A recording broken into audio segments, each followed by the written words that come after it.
Hello friend, কেমন আছো সবাই? আশা করি ভালো আছো। আমরাও বেশ ভালোই আছি। বিকেলবেলায় আজ কিন্তু আমরা সবাই গেছিলাম শাক তুলতে। এই দেখো, এই যে আমি, আর ওই সামনে ছিল মা, আর ওই যে নবকুমার। তো নবকুমারের ভালো নাম কিন্তু নবনীতা সেন। যাই হোক, তোমরা অনেকেই ওকে নব বলে চেনো, তো ওর নাম কিন্তু নবকুমার নয়, ওর নাম নবনীতা সেন।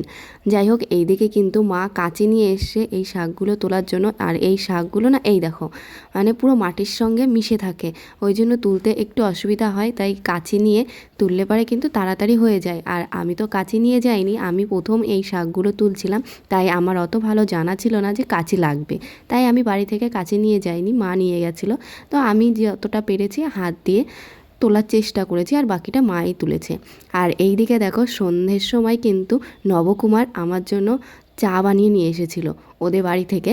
আর অ্যাকচুয়ালি ওর মাই চা বানিয়েছিল, ও নিজে না খেয়ে আমার জন্য 1 কাপ চা নিয়ে চলে এসেছে। যাই হোক, চা খেয়ে কিন্তু আমি এইদিকে পকোড়া করছি, সরি পকোড়া নয়, চপ বানাচ্ছিলাম। এই দেখো, চপ বানাচ্ছিলাম। আর চপটা বেশ ভালোই হয়েছিল মোটামুটি, আমার তো বেশ ভালোই লেগেছিল, আর যাদেরকে দিয়েছিলাম তারাও বলেছে বেশ ভালোই হয়েছে। আর আমি কিন্তু প্রথম যেই চপটা বানিয়েছি সেই চপটা বানিয়েই কিন্তু নবকে খেতে দিয়েছিলাম। নবকে দেওয়ার পরে ও কিন্তু বলেছিল ভালো হয়েছে। চলো, এরপরে কিন্তু ওর রিভিউটাও তোমাদেরকে দেখাবো যে ও কি বলছে। নে এবার মুখে দে, মুখে দিয়ে বলবি কেমন হয়েছে। গরম গরম কেমন হয়েছে?